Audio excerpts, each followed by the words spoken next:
Welcome to the power of gratitude. Please get comfortable, take a breather, and enjoy a story.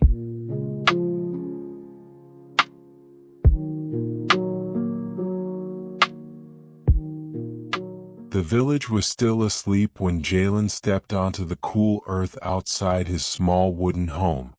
The world carried that soft blue tint that only exists before sunrise, when everything feels possible and nothing feels rushed. He moved slowly, not out of age but intention. To him, morning wasn't a time of day, it was a doorway. He believed gratitude begins when the mind is quiet enough to notice the simplest things, and this was the quietest hour of all. He closed his eyes, breathing in the mild scent of damp leaves. Gratitude always started with breath. He learned long ago that a single intentional inhale can redirect an entire day, and that acknowledging something so basic sets the mind into a gentler rhythm. He whispered thanks to the morning air as if it were an old friend returning after a long journey. The whisper wasn't for anyone else. It was for his own nervous system, because he understood how appreciation soothes the body before the world even has a chance to challenge it. A thin layer of mist drifted across the village path as he began walking toward the river. Some mornings he heard nothing but his steps. Other mornings he heard the forest waking in stages. Today every sound felt amplified yet calming. A distant bird stretching its voice, a faint rustle from a rabbit returning to its burrow, and the soft groan of bamboo shifting with the early breeze. Gratitude sharpened his senses. It made the world feel textured. The more he thanked, the clearer everything became. The forest wasn't different, he was. As he walked, he placed one hand over his chest, not dramatically, but with the simple awareness that the heart does its work without applause. He appreciated that.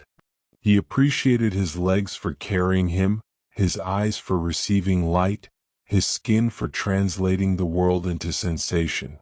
He treated his body like a companion, not a machine. That outlook kept him grounded. He believed that when you express thanks to your own body, the mind quiets, the breath deepens, and tension releases more easily than most people expect. When he reached the riverbank, the sky had shifted from deep blue to the first hints of softened gold. The river was calm, its surface barely trembling. Jalen always felt this place welcomed him. It wasn't magical. It was simply familiar, and familiarity creates its own kind of peace. He sat on a flat stone warmed by the memory of yesterday's sun and dipped his fingers into the water. It felt cool, alive. He whispered thanks to the river for its patience, for its steady flow, for its ability to move forward without force. The river was one of his teachers. It taught him that gratitude doesn't need to be dramatic or loud. It only needs to be consistent. A small voice startled the silence. "You're up early again." Lonnie, the curious young girl from the nearby hut, appeared beside him holding a handful of smooth stones. Her hair was tangled from sleep, and her smile was as wide as the horizon. "Morning has lessons," Jalen replied. "Lessons that speak quietly." She sat beside him, mimicking his posture even though her legs dangled off the stone. She skipped a pebble across the river, watching it touch the surface 3 times before sinking. "What do you learn out here every day?" she asked. Jalen gazed at the water. "That gratitude is like this river. It doesn't rush. It doesn't demand. It simply moves. And when you give your attention to something the way this river gives itself to the valley, you begin to notice how much beauty hides in plain sight." He spoke slowly because he had learned that gratitude grows in the spaces between words, not in the words themselves. Lonnie listened closely. "Children have an instinctive sense for sincerity." He continued. "Gratitude changes what we see. When we appreciate even one small thing, the mind starts looking for more of it. It's as if your attention becomes a lantern, and wherever you point it, things brighten. Lonnie nodded as if she could see the lantern's beam. They sat together for a long, easy silence. Jalen loved moments like this, spaces where nothing needed to be solved or achieved. To him, gratitude wasn't a reaction to good things, it was the soil that good things grow from. That belief shaped his whole life. Eventually, they rose and began walking along the forest path. The trees opened above them like giant hands cupped toward the sky. Shafts of early light filtered through the canopy in slow golden columns. Lonnie reached out to touch them. Jalen smiled. "Light likes to be noticed," he said. "Everything does." He told her that when he was young, he used to think gratitude was something he should save for special moments. But over the years, he learned the opposite truth, that gratitude transforms ordinary moments into special ones. It's not a response, it's a lens, and the lens changes everything it touches. They stayed on the hilltop until the sun reached a comfortable height above the horizon. The breeze shifted, still gentle but warmer now, carrying the scent of sunlit grass. Jalen took a long, unhurried breath. He believed that slowing down was its own form of gratitude. When the world offering something beautiful, he didn't rush past it. He received it fully. Lonnie stretched her arms toward the sky. "Do you ever get bored up here?" she asked softly. Jalen smiled. "Boredom comes from wanting something else. Gratitude comes from letting this be enough." She rolled that thought around the way a stone tumbles in a river, slowly smoothing its edges. They began walking down the opposite side of the hill, toward an old footpath that wound like a lazy ribbon through the tall grass. The sun warmed their shoulders as they moved. Lonnie brushed her fingertips along the tops of the grasses, making them sway. She didn't say it, but she felt different, lighter, as if her mind had unclenched without her noticing. Jalen watched her with quiet amusement. He recognized the subtle shift. Gratitude had a way of sneaking in, reshaping the inner landscape without announcing itself. He liked that about it. Gratitude didn't demand gratitude, it encouraged it.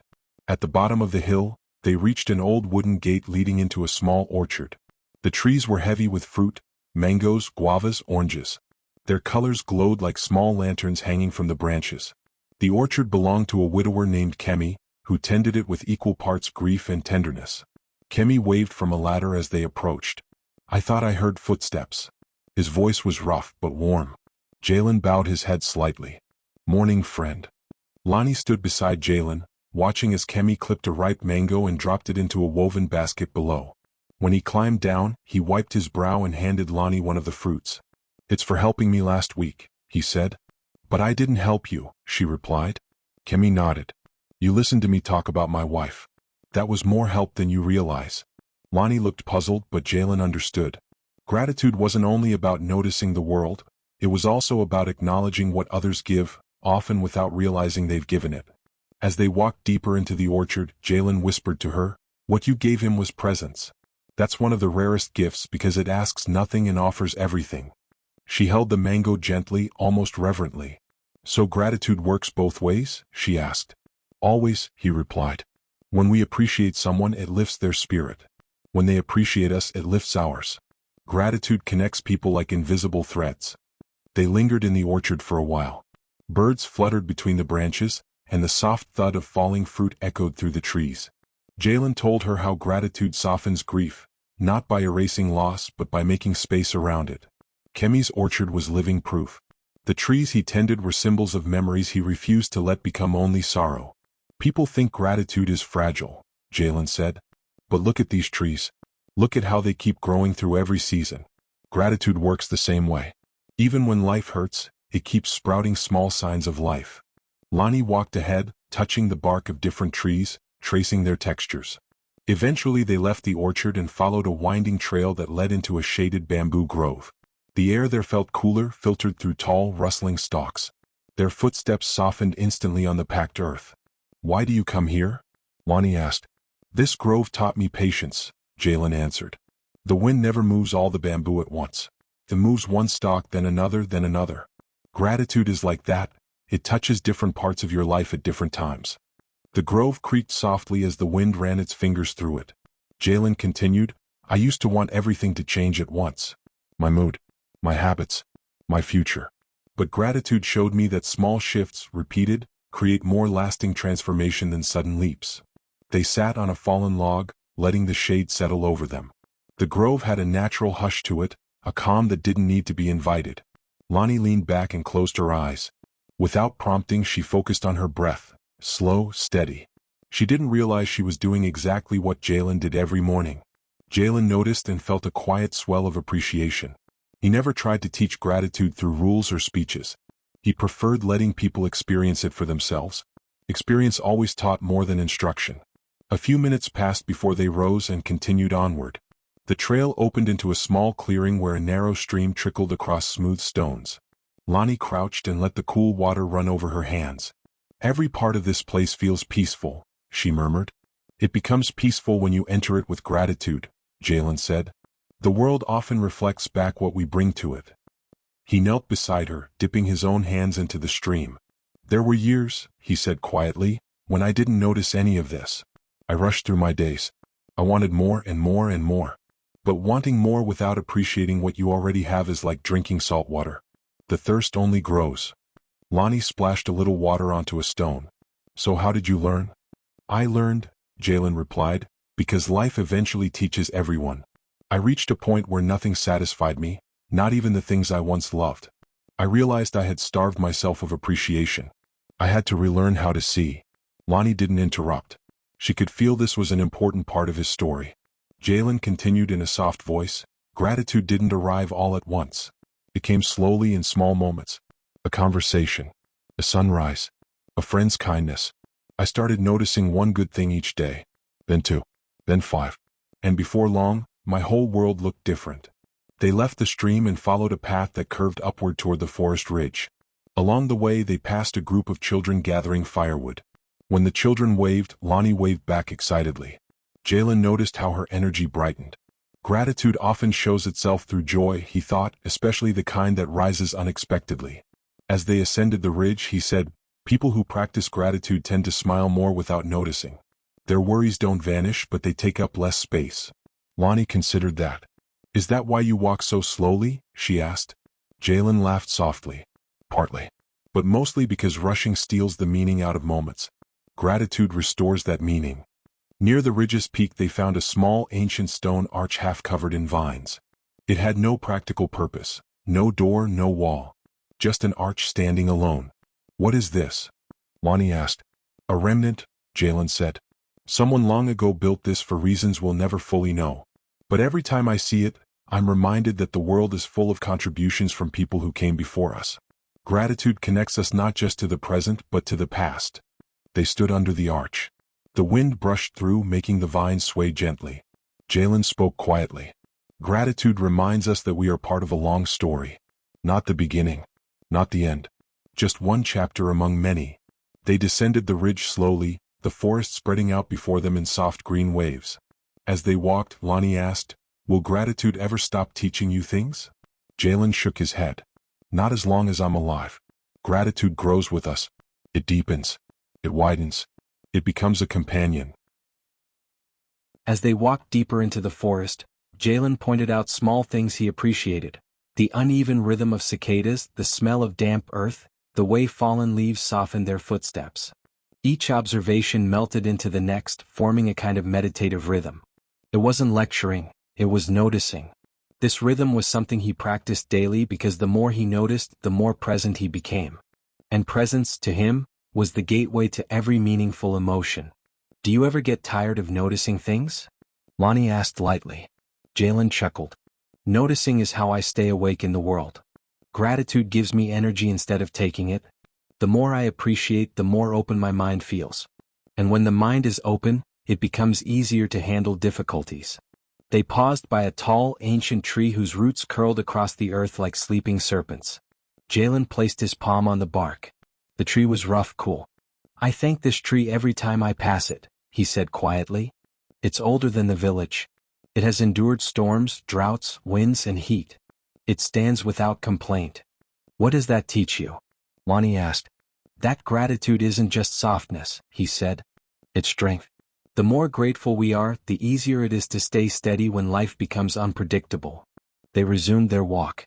The forest opened into a wide clearing where a soft meadow extended toward a distant hillside. Dewdrops shimmered like tiny crystal orbs draped across the grass. Lonnie gasped at the sight. Dew loves the morning, Jalen whispered. It clings to the coolness. Gratitude works the same way. It settles on moments when the mind is calm. That's why morning is so powerful. They walked slowly through the meadow, the grass brushing against their ankles. Lonnie noticed a small patch of wildflowers and ran ahead. Kneeling down, she touched one of the petals with careful fingers. These weren't here yesterday, she said. They probably were, Jalen answered. But today you noticed them. And noticing changes everything. She smiled at that. It made sense to her in a way she couldn't quite explain. Jalen stretched his arms gently.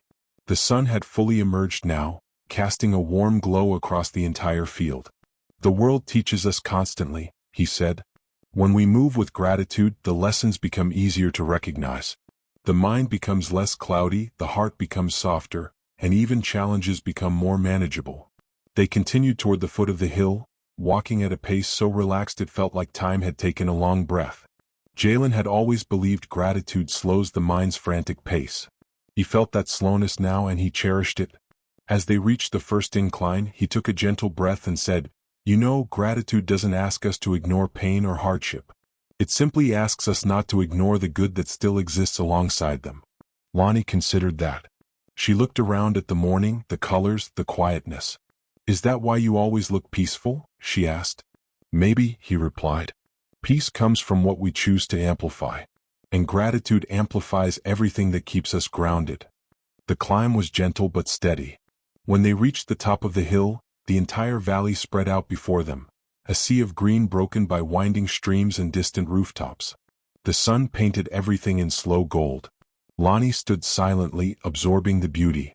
Jalen watched her with a calm smile. Moments like this were never forced. They arrived naturally when attention and appreciation met in the right place. "Look at how big the world feels from here," she whispered. Jalen nodded. Gratitude expands things. Not just the world, but our sense of what's possible.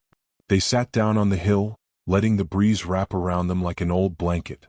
Jalen told her stories of the lessons he learned from the valley, how gratitude made him more patient, how it softened his anger, how it helped him listen without defensiveness, and how it made forgiveness less heavy. He didn't rush through these stories. Each one floated in the air between them, carried gently by the morning wind. Lonnie leaned her head against his arm. She didn't need to say anything. Her silence was a kind of agreement. Minutes passed the way clouds drift, barely noticeable until you suddenly realize everything has shifted slightly. The valley below grew brighter, the shadows retreating as the sun rose higher. Jalen spoke again slowly. "Every day offers something to be grateful for, even if it's small. The small things accumulate. They change the shape of a life more than the big moments ever do." Lonnie closed her eyes, letting the warmth of the sun settle on her face. And together, in the soft glow of a new day, they continued their slow journey into the deeper lessons of gratitude, letting the moment teach them more than words ever could. Lonnie felt the truth of that. She didn't need to be older to understand that some lessons last a lifetime. By the time they reached the valley floor again, the sun had started its slow arc toward the west. The colors warmed. The day grew heavier in that peaceful afternoon way. Everything felt slower, quieter, softer. Jalen placed a hand on Lonnie's shoulder and said, "This is the rhythm gratitude creates. Not excitement. Not perfection. Just an honest, steady sense of enough." They walked together along the final stretch of the path, letting the afternoon light guide them. Two figures moving calmly through a world that responded to their appreciation with quiet grace. The deeper lessons of gratitude were still ahead, waiting for them like lanterns glowing along a distant trail. The afternoon unfolded with a mellow stillness, the kind that rests gently on the skin. As Jalen and Lonnie followed the narrowing footpath, the shadows stretched long across the forest floor. Birds settled into lower branches, and the soft hum of insects gave the air a kind of living texture. Lonnie kicked a small stone along the path. "You always seem calm," she said. "Even when things go wrong." Jalen didn't answer right away. He walked a few more steps, listening to the sounds around them. He believed every question deserved enough space for the answer to rise naturally, not forced. At last he said, "Calm isn't something I was born with. It's something I practice. Gratitude trains the heart to respond instead of react. When I appreciate what's steady, the unsteady things lose their power." "But how do you stay grateful when something really bad happens?" she asked, kicking the stone harder this time. Jalen looked down at her, his expression softening. "By remembering that gratitude isn't denial. It's balance. When life hurts, gratitude doesn't erase the pain. It simply reminds you that the pain isn't the whole story." They turned onto a trail lined with tall, thin trees whose leaves fluttered like small silver coins. Sunlight streamed between them in gentle flashes, almost like the forest was blinking slowly. Jalen said, "When my father passed, I felt like grief swallowed all the color from the world. Then one morning, I noticed a single bird singing outside my window. Just one. I thanked it, not because I felt good but because I needed something to hold on to. Gratitude doesn't cure heartbreak, but it gives heartbreak somewhere to rest." Lonnie walked closer to him, her voice small but sincere. "That sounds lonely." "It was," he said. "But gratitude made it less sharp. Over time, I learned that grief and gratitude can sit side by side. They don't fight. They balance each other." They walked until the forest opened into another clearing, this one dotted with smooth stones arranged in a wide circle. Lonnie looked around curiously. "What is this place?" "An old gathering spot," Jalen replied. "People used to meet here to share stories and celebrate the seasons. Every stone holds the memory of someone who sat here." Lonnie stepped onto one of the stones and spun slowly. "It feels peaceful." "It should," Jalen said. "Places remember appreciation. When people gather with joy, gratitude settles into the soil. It makes time feel thicker here." He sat on one of the stones, resting his hands on his knees. Lonnie joined him, still turning her mango from earlier in her hands. "You kept that with you," Jalen said knowingly. She nodded. "It feels important. Like a reminder." "That's exactly what gratitude does," he said. "It anchors small reminders in the heart. They become touchstones when the mind feels crowded." A gentle wind skimmed across the clearing, stirring the leaves just enough to create a soft rustle. Jalen closed his eyes. "Listen," he whispered. Lonnie closed her eyes too. Without the distraction of sight, the forest sounded fuller, layers of sound she hadn't noticed before. Water dripping from leaves, a distant frog, the faint shaking of tiny seeds inside a pod that someone had stepped on earlier. "It's loud," she murmured. "Life is always loud," Jalen replied. "Gratitude just helps us hear the parts worth listening to." They sat in silence for a few minutes, letting the clearing speak in its quiet language. Eventually Jalen rose and brushed off his hands. "Come. There's a place I want to show you." They walked along a narrow trail that angled gently upward. As they climbed, the forest became denser. Large ferns unfurled like green spirals, and moss covered the stones like old velvet. Lonnie stepped carefully, avoiding small sprouting plants. "You're paying attention," Jalen noticed. "I don't want to break anything," she said. "That awareness is gratitude," he replied. "To appreciate something is to care for it even when no one is watching." The trail led them to a small overlook tucked between two ancient trees. Below was a wide, shimmering pond surrounded by lotus flowers. Their petals layered like soft, painted shells. Lonnie gasped. "It looks like a dream." "It's where I come when my mind feels tangled," Jalen said. "Water teaches clarity. Stillness teaches order." They descended toward the pond slowly, stepping onto a series of flat stones that formed a natural path. When they reached the edge, Lonnie knelt beside the lotus blossoms. A dragonfly skimmed the water, its wings glinting like shards of sunlight. Jalen sat beside her, dipping his fingers into the cool water. "Gratitude slows the chaos inside," he said. "Just enough for clarity to surface. People make poor decisions when they rush. Appreciation shifts the mind from urgency to understanding." Lonnie watched the ripples. "I think I know what you mean," she said. "When I'm thankful, I don't feel as scared." "Exactly," Jalen said. "Fear asks, what if something goes wrong? Gratitude answers, what if there is still something right? Both are true, but only one helps us move forward." They stayed beside the pond as the afternoon carried on. Dragonflies zipped in lazy arcs. A soft warmth filled the air. Lonnie leaned back on her hands, face tilted toward the sun. Gratitude feels like this, she said quietly. Warm. Sometimes warm, Jalen answered. Sometimes gentle. Sometimes heavy in a comforting way. But always grounding. A turtle surfaced near them, barely disturbing the water. Lonnie pointed at it, eyes wide. Look. Jalen smiled. That turtle surfaces every afternoon. People think gratitude attracts more good things, but really, it just trains us to notice what was already there. Lonnie let that settle in her mind. Eventually, they stood and began following the pond's curve toward a shaded grove with low-hanging branches that created a natural arch. Jalen guided her beneath it. This part of the forest, he said, taught me patience. These trees grow slowly, barely noticeable day by day. But over years they create this beautiful passage. Lonnie reached out to touch one of the branches. So the forest grows with gratitude? In a way, he said. Everything grows better when it's nourished. Gratitude is nourishment for the spirit. They walked the full length of the natural archway, moving as though walking through a tunnel of time. When they emerged, the forest opened again, revealing a long dirt path winding toward the west. The sun had dipped low enough to cast the world in a warm golden wash, those rich honey tones that only appear in the hours before dusk. Jalen placed a gentle hand on Lonnie's back. This is the hour of reflection. Gratitude becomes deeper when the sun begins to fall. Daylight teaches appreciation through seeing. Evening teaches it through remembering. They walked in that golden hush, their shadows stretching tall across the earth. A soft stillness settled over everything, as if the world itself was taking inventory of the day. Jalen said, some people think gratitude is a habit. Others think it's a feeling. But the deeper truth is this: gratitude is a way of moving through time. It shapes how we look back and how we look forward. Lonnie nodded, absorbing every word. The sky shifted toward amber. Birds circled slowly overhead, looking for a place to rest before night.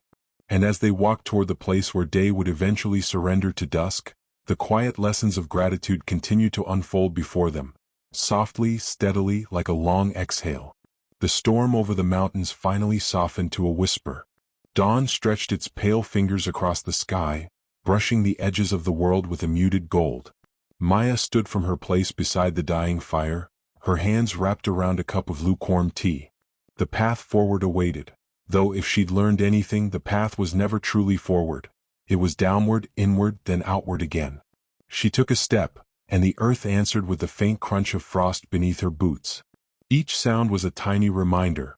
The body is always receiving information, and gratitude can tune one's awareness until even the simplest sensation becomes a message worth noticing. She pressed on. The village elder had told her that the second flame, the flame of knowing, waited in the valley beyond the ridge. If the first flame revealed the warmth tucked inside memory, the second would illuminate the spaces where thought grows slow and spacious, the mind uncluttering itself enough to hear its own wisdom. Gratitude, the elder said, has a talent for thinning the fog. As Maya crossed the ridge, the valley opened before her like a held breath released.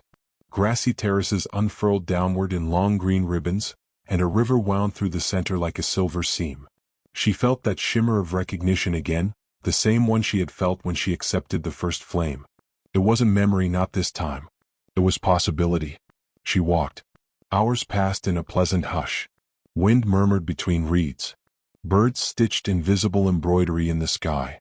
A pair of goats watched Maya with dignified suspicion, their quiet chewing somehow philosophical.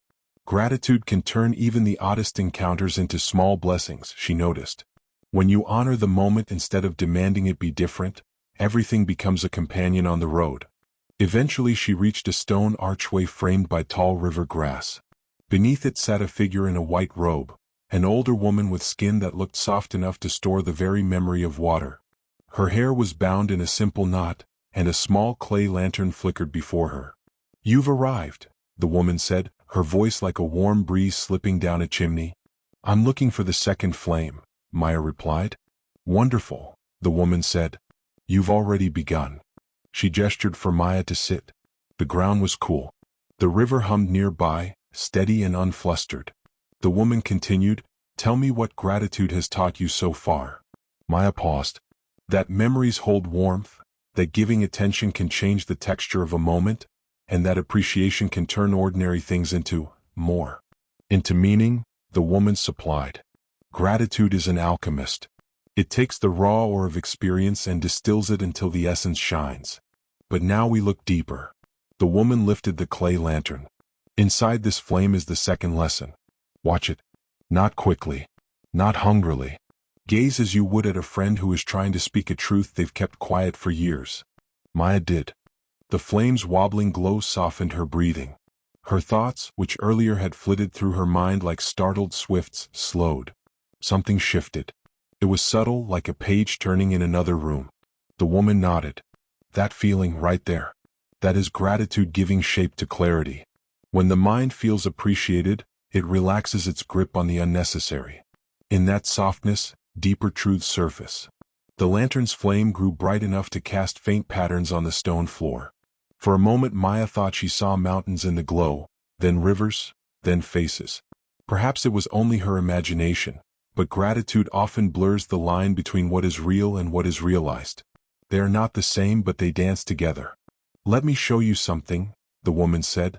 She reached behind her and withdrew a small basket filled with stones, smooth river stones, each etched with a single simple word. She handed Maya the basket. Pick one. Maya sifted through the stones slowly. They were cool against her fingers. Finally she chose one. The word carved into it was listen. The woman smiled. A perfect beginning. Gratitude thrives in listening. Not just with the ears. Those are convenient but not the only doorway. There is listening with the body, the heart, the intuition that hums quietly when something matters. Gratitude sharpens those senses. It reminds you that the world speaks in more dialects than sound. Maya held the stone to her chest. She felt the weight of its simple wisdom settle into her. The woman continued, in ancient times, the keepers of gratitude rituals believed that listening was a sacred act. When you listen with reverence, even the smallest truths feel welcomed. And welcome truths tend to grow. Maya set the stone down carefully beside her. The woman retrieved the lantern and placed it in Maya's hands. The second flame is yours now, but it will not respond to haste. Walk with it. Let it teach you slowly. Gratitude works best when it is given time to unfurl. Maya rose. The lantern felt nearly weightless. She bowed instinctively, not out of obligation but appreciation. When you reach the forest of echoes, the woman said, the third flame will find you. Maya began walking again as the valley brightened. Songbirds traded melodies in the branches overhead. The wind pulled gently at her cloak. Each movement felt significant, as if gratitude had tuned the world to a slightly different frequency, one where meaning hid in plain sight. She crossed a field where wildflowers grew in riotous color. Their fragrance drifted upward in soft waves, and she realized how rarely she slowed enough to truly smell anything. Gratitude reintroduces you to your own senses, she thought, like an old friend reminding you of all the ways you can feel alive. The path eventually widened into a marshland threaded with narrow wooden walkways. Each plank creaked. Frogs performed an enthusiastic opera somewhere nearby. Dragonflies zipped past her with glints of metallic blue. As Maya absorbed the scene, the second flame flickered brighter. Something old inside her, a kind of inner static she'd carried for years, felt quieter. The lantern seemed to hum with approval, though perhaps that was imagination again. Gratitude often encourages imagination, coaxing creativity to surface like fish near a warm pier. She found herself remembering things she hadn't intended to recall. A childhood afternoon spent catching tadpoles, an awkward teenage moment that secretly taught her compassion, the comforting heaviness of a cat sleeping on her chest during a long winter. Gratitude reshapes memory, turning it from a museum of artifacts into a living garden. The trail eventually led back into the forest. Shadows grew longer, softer. Sunlight slipped through branches in thin golden beams that felt almost physical, like strings holding the world together. Hours passed this way, quiet walking, quiet noticing, quiet softening. Gratitude doesn't always arrive in a burst. Sometimes it seeps, slow and persistent, through the soil of the mind. Night began to pull its deep blue cloak over the sky when Maya reached a stone bridge arching over a swift river. The moon reflected on the water in fractured pieces, each shard trembling with motion. She paused at the center of the bridge. The second flame glowed steadily, illuminating her face and the mist rising from the rapids below. In the hollow hush of the moment, Maya felt something forming inside her, a sense of trust. Gratitude often blooms into trust. Trust in the path. Trust in the process. Trust in the quiet intelligence of the world. She looked ahead toward the dark silhouette of trees waiting on the far side of the bridge. The forest of echoes. Wrapped in gratitude's growing warmth, she stepped forward. And the night welcomed her. The constellation of gratitude. The camera drifts above the ship, now moving steadily through the quiet gulf between two planetary systems.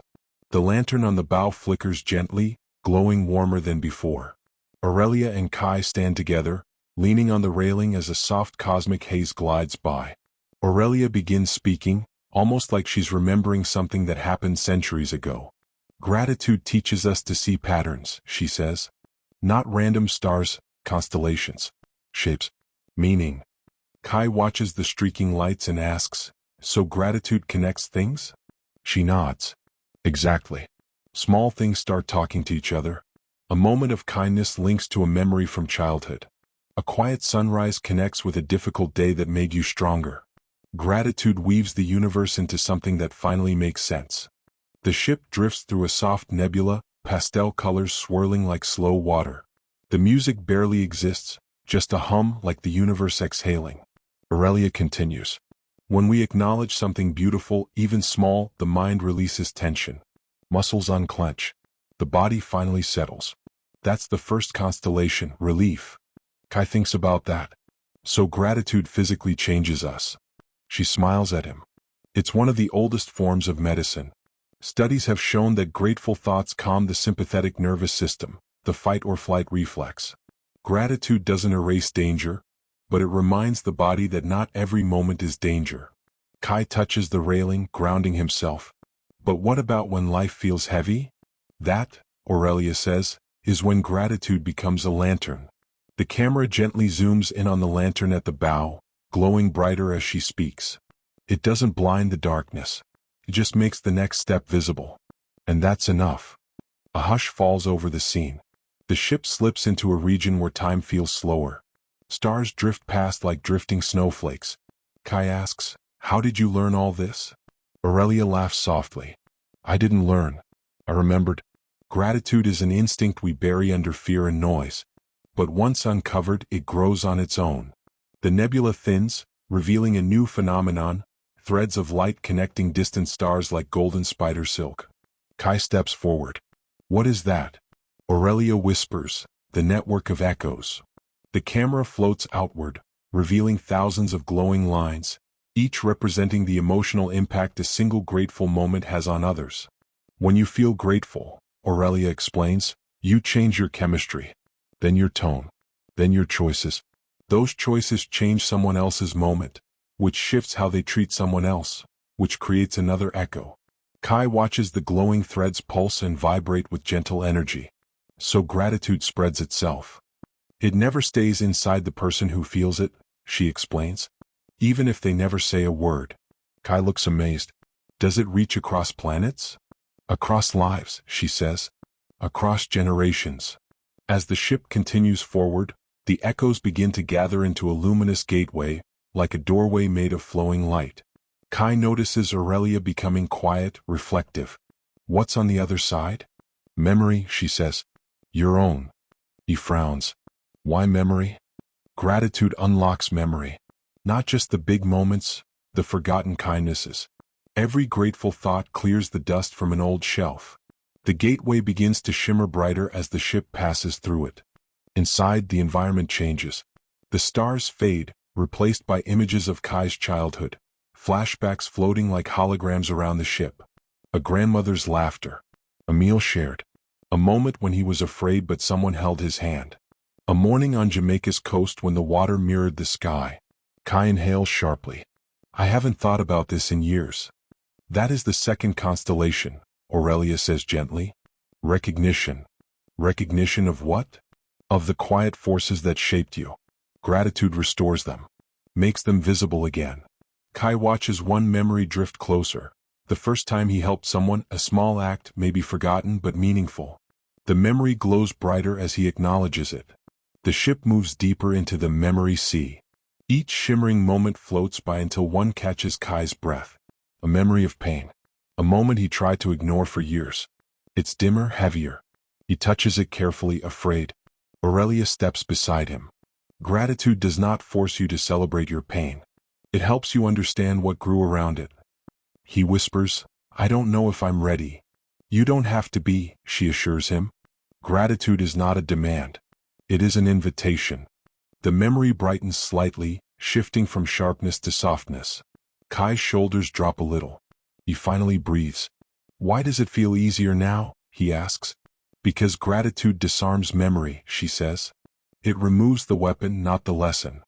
The ship exits the memory sea and enters a region where stars move in slow spirals, like galaxies in ballet.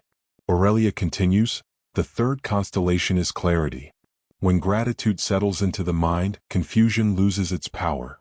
Kai looks around at the swirling cosmic patterns. Everything feels slower. "Not slower," Aurelia says.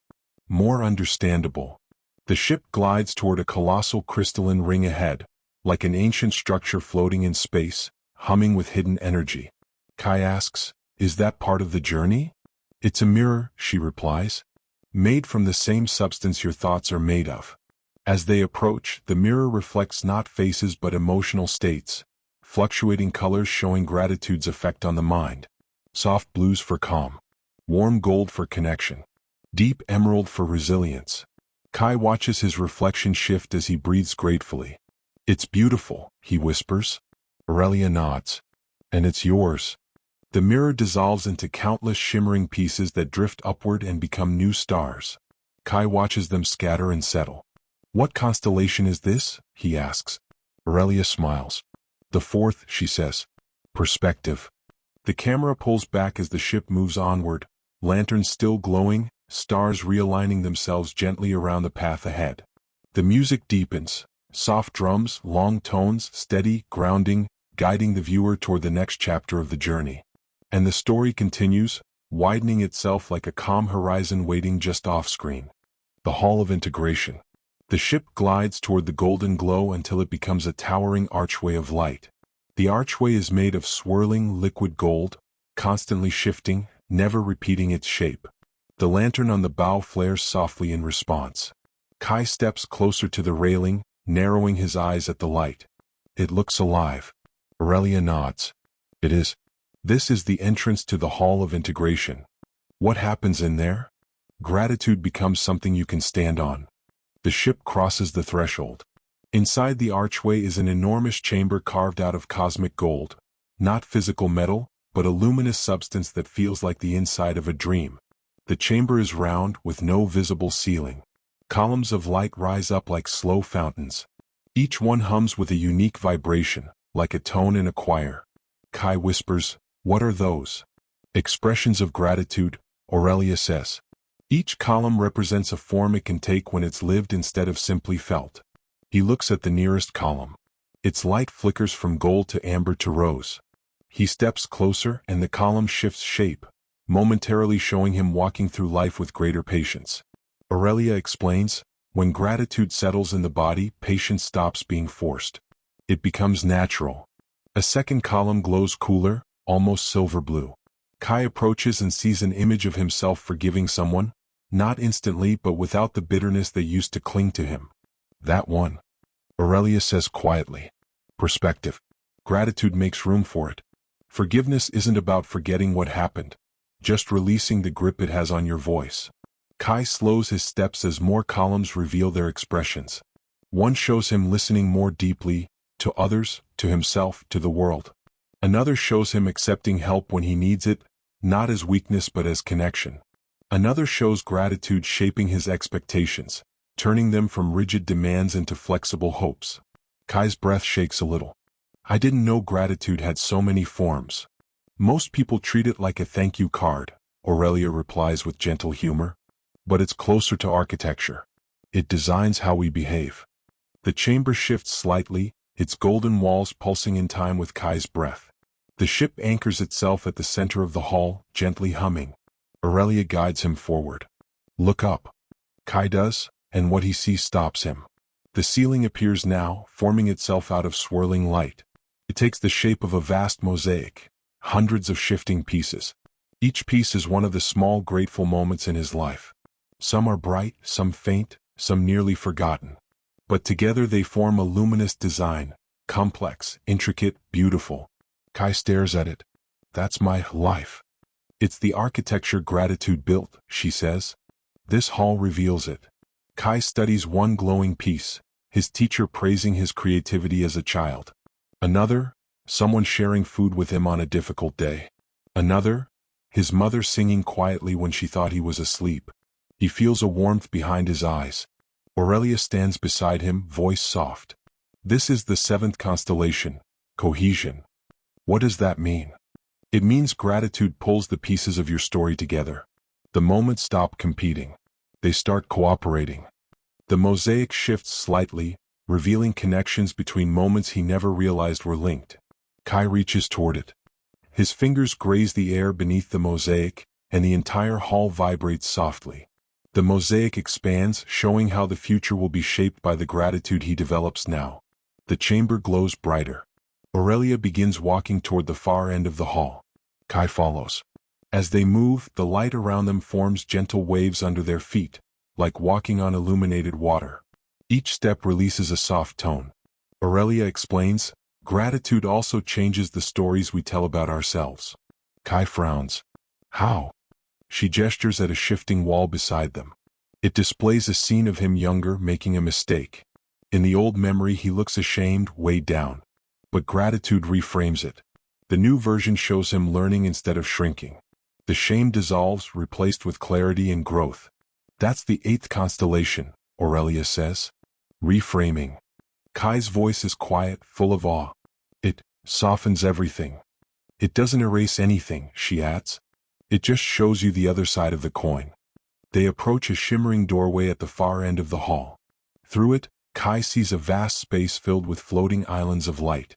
Each island appears to hold a version of him shaped by different emotional habits.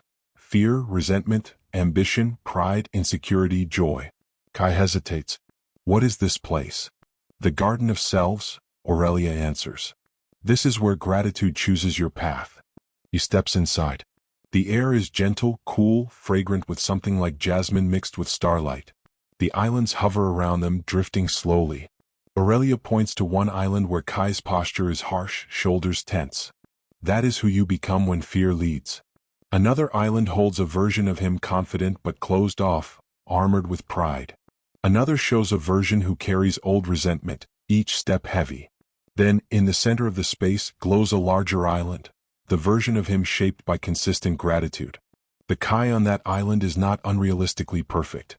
He's still human, still flawed, but lighter. More grounded. More connected. He moves with ease, even through difficult emotions. Kai stares at that version of himself, unable to look away. Aurelia stands beside him. Gratitude doesn't turn you into someone else. It refines the version of you that was always trying to emerge. Kai whispers, I want to be that man. Then step toward him, she says. Kai walks to the central island. The moment he steps on it, the garden shifts. All the other versions dissolve into motes of light, drifting upward like fireflies. The central island expands, becoming a whole terrain, lush, bright, alive. The air warms around him. Aurelia smiles. That is the ninth constellation, embodiment. Gratitude becomes not something you think, but something you live. The island lifts slowly, becoming level with the next horizon, a shimmering band of blue light far in the distance. Kai looks toward the horizon. What's out there? Aurelia's expression turns thoughtful. That is where gratitude meets purpose. It's the next phase. Kai takes a slow breath, grounding himself on the glowing soil of the island. The lantern on the ship flares behind him as if approving. The camera pulls back, showing Kai and Aurelia standing on the luminous island, the cosmic garden humming softly around them. The music deepens, still gentle but with a growing sense of direction, of movement, of becoming. The horizon brightens. The journey continues. Where purpose begins listening. The luminous island beneath Kai's feet hums like a living instrument. Not loud, more like the vibration you feel in your chest when a deep drum resonates. Aurelia stands beside him as the light blue horizon pulses ahead, calling softly. Kai shifts his stance. It feels like the island's alive. It is, Aurelia says. This place responds to gratitude the way plants respond to sunlight. The glowing soil ripples slightly around Kai's footsteps, gently encouraging him forward. A warm breeze moves across the island, if a breeze could be made from shimmering particles of light, and Kai breathes it in. What is this breeze? He asks. Integration, Aurelia says. It's how the body processes the emotional shifts gratitude creates. Kai closes his eyes, letting the sensation wash over him. His heartbeat slows. His shoulders drop. The background hum syncs with his breathing. The island begins drifting forward, not fast, not slow, just a calm glide toward the blue horizon. It moves as though pulled by something magnetic, a gentle invitation rather than a command. Aurelia gestures toward the glowing band of blue. That is the threshold of purpose. Gratitude prepares you for it. Without that foundation, purpose becomes pressure. With gratitude, purpose becomes alignment. Kai watches the horizon carefully. What does purpose look like out here? Aurelia smiles. Purpose never looks the same twice. It adapts to the life that carries it. The island drifts through a region where clusters of small, floating lights swirl around them. They move like bioluminescent fish, curious and peaceful. Kai extends a hand toward one. The light flickers, then vibrates softly against his palm. What are these? He asks. Intentions, Aurelia says. Every grateful moment generates them. Most are tiny, subtle, quiet. But together they shape the way you walk through life. Kai watches as dozens of these intention lights float around him, brushing lightly against his arms and shoulders. Each touch brings a faint memory to mind. Moments when he wanted to be kinder, more patient, more brave, more open. He inhales deeply. They're reminding me of things I meant to do. Gratitude clarifies intention, Aurelia says. It brings forgotten promises back into view. The island passes through a thicker cloud of intention lights. They swirl upward and form a spiraling column of soft blue-white radiance in front of them. The column beckons. Kai steps closer to the shimmering structure. Inside, an image flickers. Him choosing a different reaction in a difficult moment, responding with steadiness instead of defensiveness. The image dissolves and reforms into another, him listening without planning a comeback. Then another, him standing up for himself without anger. Kai feels his chest tighten, not from pain but recognition. These are versions of me, he whispers. Versions sculpted by gratitude, Aurelia says.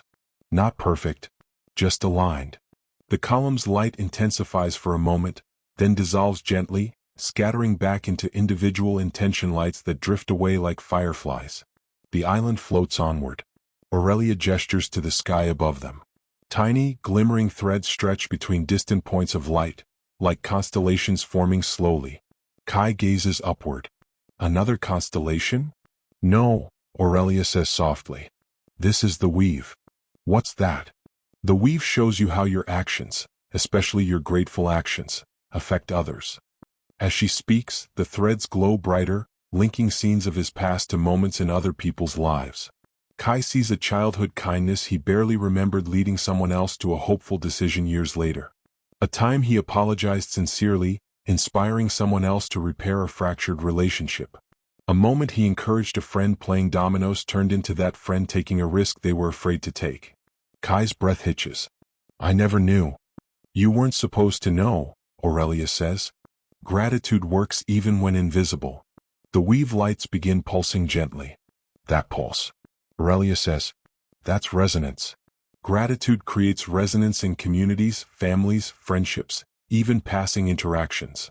Kai watches the threads vibrate like strings on a cosmic instrument. His throat tightens with something close to awe. The island drifts out of the weave's range and the threads fade. Silence settles, not emptiness but a thick, warm quiet that feels like the inside of a heartbeat. The blue horizon is closer now, unmistakably glowing brighter. Kai turns to Aurelia. What's going to happen when we reach it? Nothing sudden, she says. Purpose doesn't demand fireworks. It asks you to listen. Kai studies the approaching horizon. What does it want me to hear? Aurelia doesn't answer immediately. Instead, she crouches and touches the glowing soil. The island responds, forming a soft incline leading toward a platform of light at the front edge. Go stand there, she says. Kai moves to the platform. As he steps on it, the air thickens with a warm energy. The lantern from the ship appears beside him, floating at eye level, its flame steady and tall. The island slows to a stop right at the edge of the blue horizon. Everything becomes still. Kai's pulse blends with the hum beneath his feet. Aurelia stands behind him, not guiding now, just witnessing. The horizon begins to ripple, then part, revealing an expanse of shifting light. Shapes form inside it, faint outlines of paths, decisions, possibilities. Kai squints. I see choices. Yes, Aurelia says. Purpose is not one road but many. Gratitude sharpens your ability to recognize which path matches your deeper nature. The shapes inside the horizon clarify a little more. One path glows brighter, a version of Kai offering guidance, support, presence to people in his life. Another path shows him creating something meaningful. Another reveals him healing a relationship he has long avoided. Another hints at a new chapter, something he hasn't even imagined yet. Kai swallows. It feels like they're calling me. They are, Aurelia says softly. Purpose calls in many voices. Gratitude tunes your hearing. The horizon pulses again, then gently closes its rippling surface. The island begins drifting backward, slowly pulling away from the threshold. Kai takes a step forward almost instinctively. Wait, are we leaving? Yes, Aurelia says. You're not ready to choose yet. He turns to her. Why not? Because gratitude must first settle into identity, she says. Only then can you trust the choices you see. The blue horizon fades into the distance as the island turns naturally toward a new region. A region filled with floating structures shaped like spirals, each one rotating at a unique rhythm. Kai watches them appear, slowly filling the view ahead. What are those? He asks. Aurelia's smile returns, the soft, wise one he's come to recognize. Those are the chambers of identity. That's our next step. The music shifts gently, still soothing, still spacious, but with a slow-growing sense of deepening like a tide turning. The island glides toward the spirals. The lantern glows brighter. And the next phase begins to unfold. A ribbon of fate unspooling through dust, heat, and ambition. Weldon, Casa, and Marley keep the lead while the others fall in behind, their eyes bouncing between the horizon and the half-buried ancient roadway beneath their boots. For the first few minutes, something subtle begins to shift. The landscape isn't changing. Flat sand, distant ridges, pockets of cracked stone, but the air feels different. The heat has a pulse to it, the kind that tricks the senses into hearing sounds that aren't quite there. A low vibration threads through the ground like a distant engine idling somewhere below their feet. Casa stops, crouching. The earth humming. That's usually either good tech or bad trouble. Weldon squints, tugging his bandana away from his face. Can't tell which one yet. But it's close. They push on. Around the 10-minute mark, the hum sharpens into something more recognizable, a rhythmic thump. It takes a moment before anyone realizes what it is. Footsteps, Rika whispers. Not human-sized. Marley's jaw tightens, but curiosity overrides fear. He motions everyone off the old road and into a shallow depression of stone. The next few minutes pass slow, silent, thick with the kind of tension that makes the heart beat a little too loudly. Then they see it. A creature the size of a tall ship prowls into view, mechanical in frame but covered in layers of sand, vines, and half-melted armor. It resembles a jaguar sculpted from starship parts, a relic from one of the ancient solar skirmishes that once scorched this world. Its eyes burn with a soft violet glow, scanning the horizon with machine patience. But the beast isn't hunting. It's wounded. A long crack splits one of its hind legs, sparking each time it shifts its weight. Every step sounds like a dying generator chewing on stone. Casa whispers to Weldon, "We could salvage power cores off that thing for months." Weldon shakes his head. Or it could slice us in half for trying. Marley's gaze stays fixed. It's not aggressive. It's limping. This is luck showing itself sideways. For the next 15 minutes they follow the creature from a careful distance, studying its pattern. It moves with odd intelligence, pausing at old ruins, tapping structures with its massive paw, almost as if searching for something it once knew. At the half-hour's end, it leads them to the base of a ridge where an ancient maintenance hatch lies half exposed. A hatch none of them would have noticed on their own. The Jaguar machine rests beside it, lowers its head and powers down, violet eyes dimming like cooling stars. Rika breathes out, "It brought us here." Weldon steps forward, brushing sand from the hatch. A recessed panel flickers, dead for centuries, now glowing faint blue at Marley's touch. The hatch unlocks with a sigh. And beneath it, darkness waits, cooler than the desert above, carrying the scent of metal, old secrets, and the possibility of treasure or ruin. This descent is where their resolve gets tested next. Desert's open glare into the quiet throat of the underground structure. It's the kind of silence that doesn't just sit on the ears, it presses on the bones like the place has been waiting too long for visitors. They drop in one by one through the maintenance hatch. Weldon first, then Casa, then Marley, lights flicking on as they land on a metal grate walkway suspended above a shaft so deep their headlamps disappear into its throat. The air down here is cool enough to sting, almost sweet after the desert, like the breath of ancient climate systems still limping along. For the first few minutes they just listen. Pings of cooling metal. A slow drip somewhere far below. The hum of a generator that shouldn't logically still be alive. Marley checks his wrist gauge. Power in this place is faint but consistent. Casa smirks. Consistent means we can tap it. Weldon shoots her a look. Let's not start siphoning juice until we know what we're walking into. They move. The walkway leads them into a narrow corridor with walls made of a metal they've never seen. Smooth like cooled lava but patterned with faint geometric etchings. Rika trails a hand along the markings and mutters, "Navigation glyphs. Old Solar Navy. Pre-Exodus era. That's 20 generations before any Jamaican colony ship left Earth." At the 10-minute mark they reach a chamber shaped like an inverted dome. A central pedestal sits in the middle, surrounded by 7 pillars, each cracked or leaning like tired giants. The hum they've been hearing is stronger here, coming from the pedestal itself. On top rests a cube the size of a man's head, black as oil, shimmering faintly with symbols that crawl like living light. Cross whistles under his breath. Artifact. Weldon just folds his arms. Artifact means danger. Marley approaches slowly. Something in the cube seems to react to him, symbols shifting, aligning, forming a pattern that almost looks like a map. That's when the room changes. For the next 10 minutes, a pulse rolls out from the cube and ripples across the chamber. The 7 pillars shudder. The walls brighten. A voice begins whispering, but not a voice anyone recognizes. It's speaking in an ancient language, syllables sharp and melodic like shards of crystal falling down a stairwell. Casa flinches. The place is waking up. Rika nods. And it's scanning us. The last few minutes are thick with rising tension. The cube lifts itself off the pedestal, hovering, rotating, symbols peeling across its surface like waves. Lines of light slither along the floor, creating boundaries around the crew. Not cages but thresholds like the system is marking them for something. Then the cube stops spinning. A beam of pale blue light shoots upward, striking the ceiling and projecting a vast holographic structure. An entire planetary system, but not theirs. 7 worlds orbiting a sun with a strange, elongated corona. The voice returns, now calm, almost welcoming. Marley breathes it out slowly. This isn't a map of where we are. It's a map of where something came from. Casa tilts her head. Or where something wants us to go. The chamber goes quiet again, the hologram hanging above them like a celestial summons. The next half hour will decide whether they choose to answer it. Hologram still suspended overhead.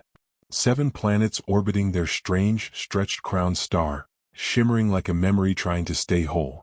The crew stands in the glow, every face lit by alien daylight, every breath caught in a pocket of hesitation. Curiosity is a powerful thing, but so is survival, and right now both are wrestling in the room like 2 old friends who don't know whether to hug or fight. Weldon finally breaks the silence. All right. We need a baseline. What does this place want from us? Rika steps closer to the cube, scanning its emissions. The system is reactive but not aggressive. It's reading us the way a lighthouse scans the sea, mapping silhouettes. Cross leans over her shoulder. Mapping or measuring? Casa answers before she can. Both. These pillars? They're tuned to each of us. Look. Each of the 7 cracked pillars flickers, a different color pulsing weakly inside like the last glimmer of a dying candle. The colors correlate, roughly, to the crew. Weldon's pillar glows a disciplined, steady ochre. Rika's flickers in quick silver bursts. Marley's hums with deep oceanic blue. The structure isn't random. It's relational.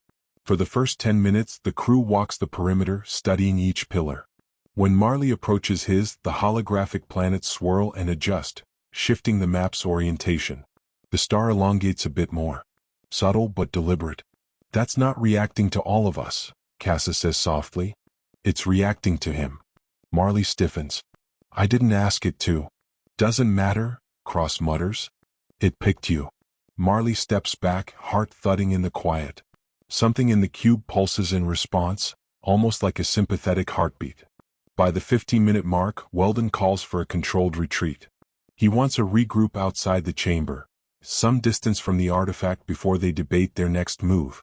The crew starts to back away, but the cube hums, and the walkway behind them seals shut with a smooth, liquid slide of metal. Everyone freezes. Casa taps the sealed wall. We're locked in. Rika shakes her head. Not locked.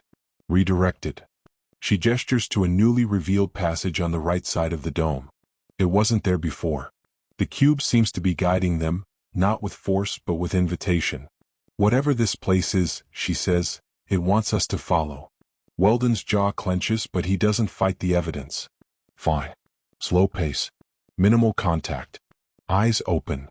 The last 15 minutes follow that narrow new corridor. The walls are lined with veins of radiant metal, glowing like threads of moonlight trapped beneath the surface.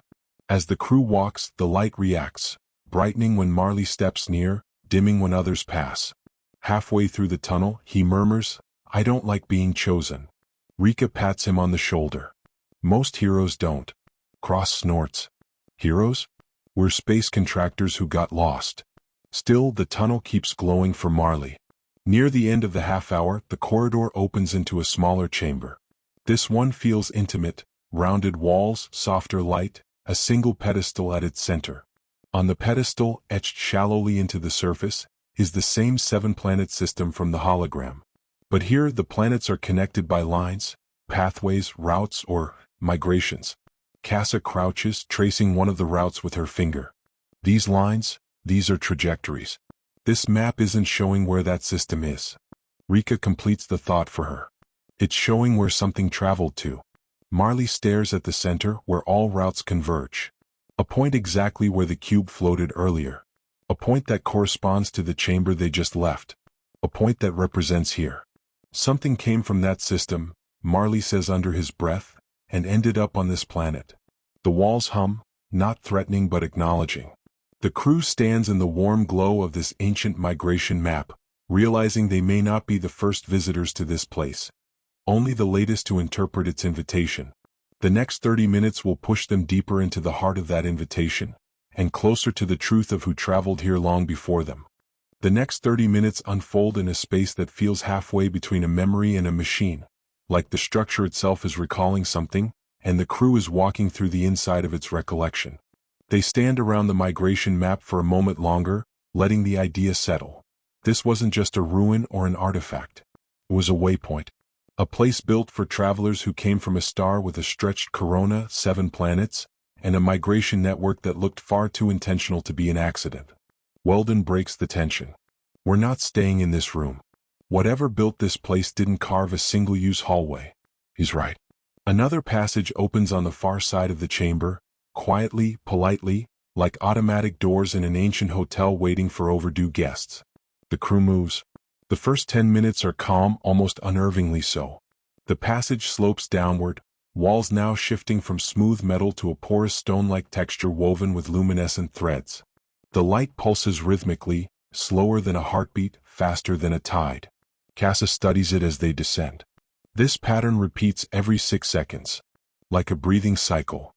Cross nods. Feels like we're walking through the lungs of the place. Marley stays quiet.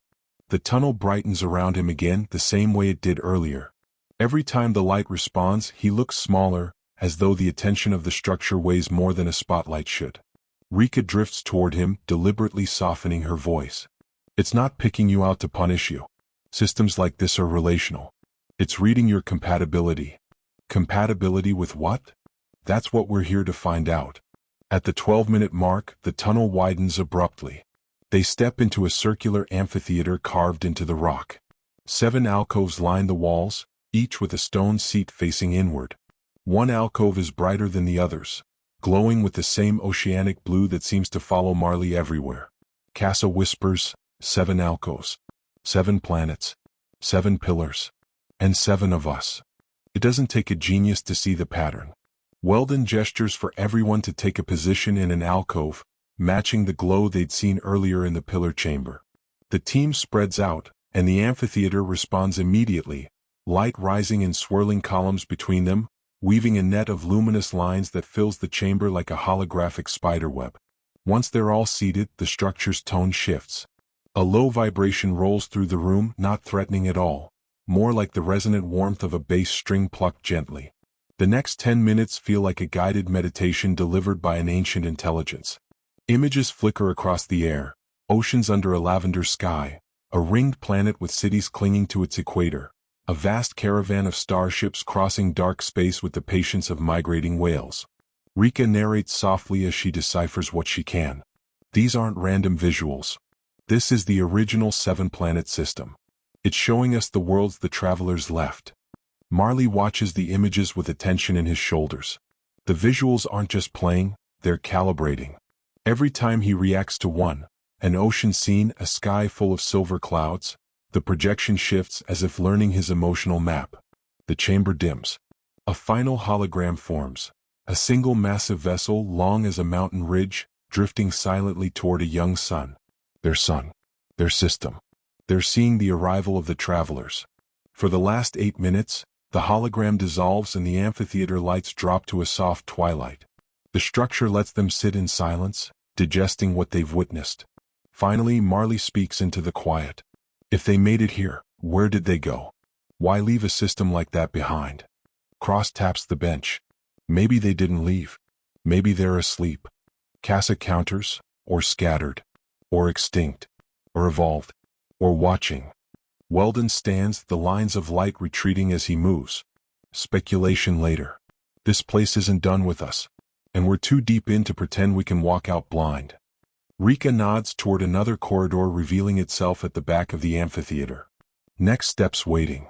The crew gathers their gear, breath steadying as they prepare to move deeper, into a structure built by travelers for travelers, waiting centuries for someone compatible enough to understand its story. The next 30 minutes will take them past history and into intention. The next 30 minutes begin as the crew steps through the newly opened passage behind the amphitheater. The doorway seals behind them, not aggressively, but with the deliberate calm of a machine designed to guide, not trap, whoever enters its domain. The corridor ahead is different from anything they've seen so far. Instead of metal or stone, the walls appear to be woven from a dense mesh of fiber-like strands, almost organic, yet alive with electrical glints that trace along their length like lightning slowed to a crawl.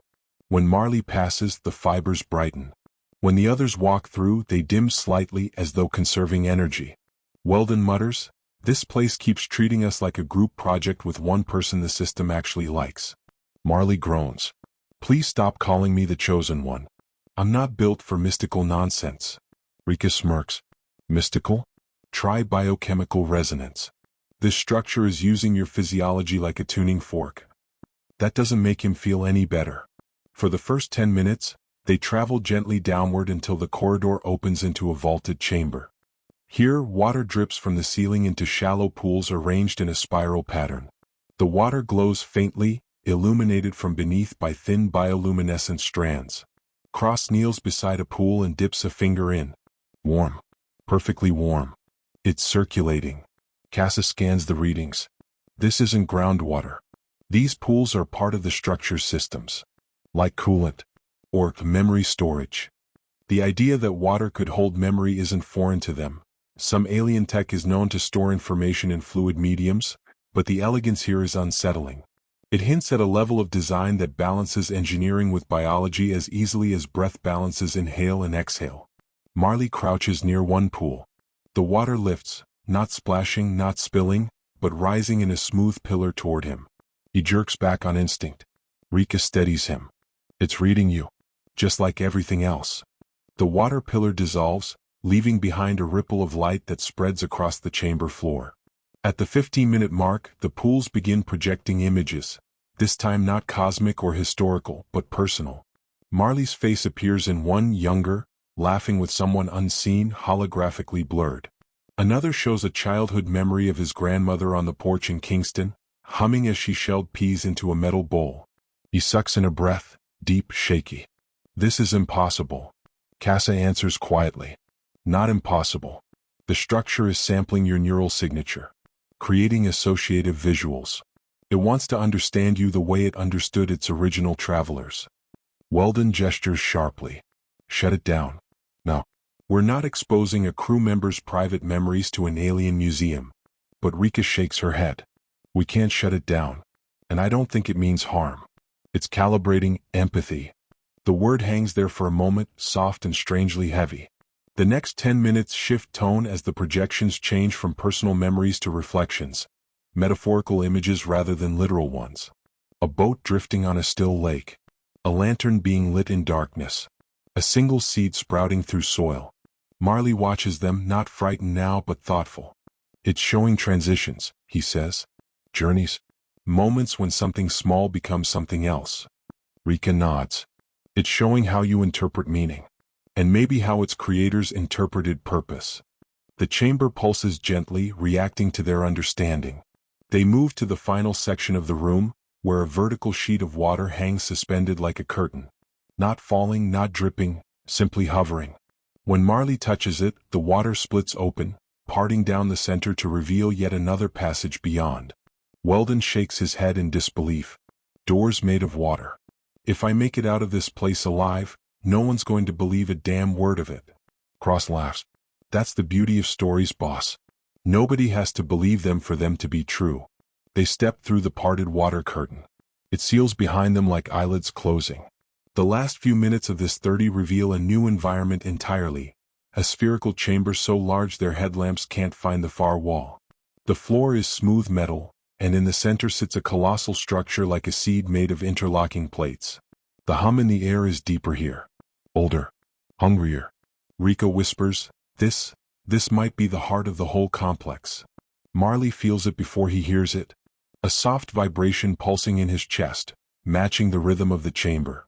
The seed-like structure shudders, plates beginning to unfurl like petals waking after 1,000-year slumber. Light spills out, slow, golden, expectant.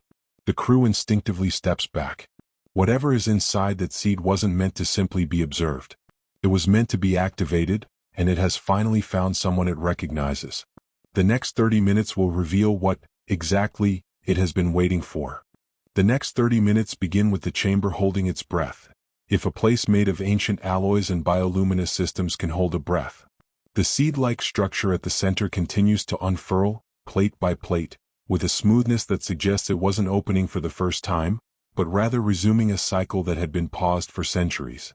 Each plate folds back to reveal layers inside, concentric shells, each thinner, more intricate, more alive with light. The glow is warm, not harsh. It washes across the crew like sunrise filtered through deep water, soft but full of intent.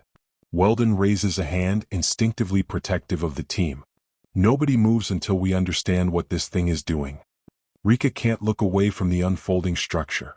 "This isn't a weapon. It's a cradle." Marley shakes his head. "For what? Or who?" The answer begins to reveal itself. In the first 10 minutes, the final shell peels open, revealing a sphere suspended in midair, smooth, translucent, filled with swirling strands of luminescent material that shift like currents in a tide pool. The sphere emits a soft dual-tone hum, rising in harmony with the deeper thrum of the chamber. Casa steps closer, scanning the frequencies. These wavelengths, they're matching Marley's biosignature again. Weldon clenches his jaw. This structure is obsessed with him. Rika corrects gently. Not obsessed. Synced. The sphere brightens in response to Marley's presence. Strands inside shift direction, forming a spiral. The spiral tightens until it becomes a helix, something unmistakably reminiscent of DNA, though not human. Cross lets out a low whistle. "All right, that's not creepy at all." As Marley stands before it, the helix inside the sphere begins aligning itself with his rhythm. His breathing, his heartbeat, even the tiny tremor in his fingers. He whispers, "It's communicating." The next 10 minutes deepen the connection. A beam of soft light extends from the sphere, drifting toward Marley like a ribbon of mist. Weldon steps forward to block it, but the ribbon curves effortlessly around him, going nowhere near touching his body. It continues to Marley and stops inches from his chest. Marley's instinct is to retreat, but something in the ribbon's movement, slow, deliberate, almost gentle, keeps him grounded. Rika watches closely, brow furrowed. It's scanning, not invading. Sampling electromagnetic resonance. Marley exhales and lets it happen. The ribbon expands, forming a shimmering panel of symbols, fluid, shifting, not a language in the usual sense but something older, more conceptual. The symbols pulse, rearranging themselves in complex patterns. Rika's eyes widen. It's showing him instructions. Cross mutters, "Yeah? Well, instructions for what? Breathing exercises? Cosmic taxes?" The symbols stabilize into a single shape, a circle with 7 radiating paths. The migration map. Except this version is incomplete. 6 paths are dim, the 7th bright. The bright one leads from the alien system to their planet. But the others end abruptly, broken, unresolved. Marley stares. It wants continuation. Casa nods slowly. Maybe the travelers didn't die out or disappear. Maybe their journey wasn't finished. Weldon scowls. And it thinks we're the cleanup crew? Rika lifts her scanner. Not cleanup. Successors. Or partners. The final 10 minutes arrive with a shift in the room's tone, subtle but immense. The sphere dissolves into cascading sheets of light that wrap around the seed structure, flowing into it like water returning to its source. Under the shimmering veil, the seed begins to transform. Plates rearrange. New lines of energy activate. A circular aperture opens at its base, projecting a holographic tunnel that extends outward into the dark chamber like a path being illuminated. Marley steps forward involuntarily, as if pulled by an instinct deeper than thought. The holographic tunnel brightens with each step he takes. Weldon moves to grab him. Rika stops him with a quiet hand. He's not in danger. The structure's responding to trust. That's why it's syncing with him. He's open enough to hear it. Marley stands at the entrance of the glowing path. The chamber hums in a tone that feels hopeful. He turns back to the crew, voice steady but soft. This wasn't a message. It's a request. Cross nods slowly. A request for us to follow where they left off. Weldon exhales heavily, eyes roaming the chamber. Whatever's down this path, we're in it together. The group forms up behind Marley, the glowing tunnel stretching into the unknown, warm and ancient and expectant. As they take their first collective steps onto the illuminated path, the seed closes behind them, not shutting them in, but sealing the chamber like a guardian securing a treasure. The next 30 minutes will carry them into the oldest part of the complex, where the original travelers left not just history but purpose. The next 30 minutes unfold as the crew moves deeper into the illuminated passage, a corridor of pure projection, woven from light that behaves almost like matter. Each footstep creates ripples beneath them, as though they're walking across the surface of a star's reflection in water. The tunnel curves downward, not sharply but steadily, like the gentle incline of a spiral ramp. The air warms slightly. The hum in the walls shifts to a lower frequency, the kind that seems to vibrate in the bones more than the ears. Marley feels it strongest, like a second pulse aligning with his. Weldon keeps everyone close. Eyes up. Sensors out. Don't let the soft lighting lull you. Soft is how nature hides predators. Cross snorts. If this place wanted us dead, we'd be a cautionary tale by now. The joke does nothing to settle the tension, but it gives the moment a sliver of humanity. 10 minutes in, the tunnel opens into a vast chamber unlike any they've seen so far. The roof arcs impossibly high, filled with thousands, maybe millions, of suspended motes of light. They hover like stars frozen mid-collapse, flickering in slow waves that mimic the rhythm of calm breathing. Casa steps forward, entranced. Their data nodes. Memory points. Rika raises her scanner. Not memory. Messaging. These are signals waiting for a receiver. Marley feels a subtle pressure behind his forehead, like a thought trying to surface. The motes nearest him brighten slightly, drifting closer, orbiting him like cautious animals approaching someone familiar. They're reacting to him again, Cross murmurs. Weldon watches, jaw tight. Stand back. Let them choose their distance. But the motes don't come any closer than a few feet. They simply rotate around Marley in a loose halo, projecting faint images into the air. Shapes, landscapes, glimpses of faces not human but expressive in ways that feel universal. The projections are fragmented but emotional. A towering city of crystalline towers, each humming with communal resonance. A ritual dance beneath a violet sky.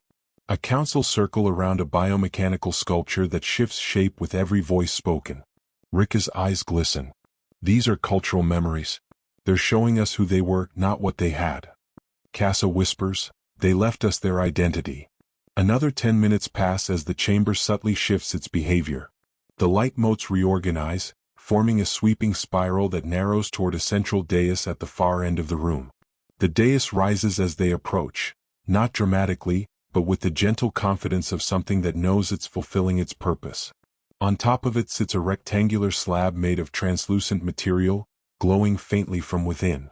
Embedded inside the slab is a long, gently curved object. Something like a staff, though smoother, more elegant, and etched with 7 thin lines that converge at a single point near the top. Marley feels drawn to it, a warmth building in his palms as though his body already recognizes it. Rika breathes out, that's an interface conduit. Weldon raises a brow. English. It's a key, she explains.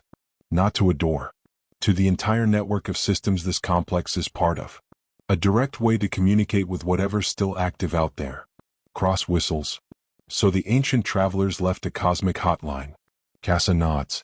A hotline waiting for someone compatible enough to pick it up. Marley steps closer. The staff glows brighter with each inch of distance he closes. He stops just before touching it, unsure. Weldon speaks quietly. No one touches anything until we understand what touching means. But the dais answers the question for them. The slab's surface dissolves into mist, leaving the staff suspended in open air, drifting gently toward Marley's hands. He lifts his palms on instinct. The staff settles into them with the weight of something ceremonial but necessary, like a compass built for star sails. The chamber responds instantly. The motes of light surge upward, forming a wide circular pattern above the crew. The spiral rotates faster and faster until it becomes a coherent display. 7 lines of trajectory leading away from the alien system, and 6 broken segments blinking for attention. Marley grips the staff. Symbols race along its surface, flowing into his skin like harmless static. He gasps, not in pain but in comprehension. Rika leans forward. What is it showing you? Marley speaks softly, but each word lands with gravity. They didn't fail. They scattered. Deliberately. 7 missions. 7 directions. 6 were never completed. A beat. This place wants us to finish what they started. The chamber's lights dim to a soft, accepting pulse. Almost relieved. The final few minutes of this segment are spent in a quiet the crew doesn't disturb. Marley holds the conduit. The chamber waits, expectant. The motes drift slowly around them, like stars deciding where to guide a new constellation. Weldon finally exhales and says what everyone has already realized. We're not just inside a ruin. We're inside a relay. And now, it's past the baton. Relay leads. And what the crew must decide about the responsibility quietly settling onto their shoulders. As the sun dips lower, painting the sky with soft amber and violet hues, you feel the warmth of countless moments of gratitude gathered along the way. Each step of the journey, the small kindnesses, the quiet mornings, the laughter shared, the lessons learned, has built a gentle current within you, a river of appreciation flowing steadily and calmly. You notice how the world responds. Smiles that arrive unbidden, doors opening where before there were only walls, and a sense of connection that reaches far beyond what you can see. Gratitude, you realize, is not just a feeling but a lens. A way of seeing life that turns even ordinary moments into treasures. Now, imagine carrying this lens into every day, letting each breath remind you of what you have, what you can give, and the beauty that exists in simple presence. You recall the faces of those you love, the quiet spaces where peace resides, and the strength you've found in challenges. With every heartbeat, there is a quiet acknowledgement. Life in all its complexity is a gift. As night falls, you settle into stillness. The journey of gratitude does not end here. It transforms into a rhythm, a continuous movement that colors your thoughts, your actions, and your relationships. You realize that by giving thanks, you are not only honoring the world but shaping it, weaving harmony and light into the fabric of your days. And as your eyes close, you carry this understanding deep within. Gratitude is not fleeting. It is a steady companion, a source of peace, resilience, and joy. In this awareness, you drift into calm, ready to greet tomorrow with an open heart and the quiet power of thanks.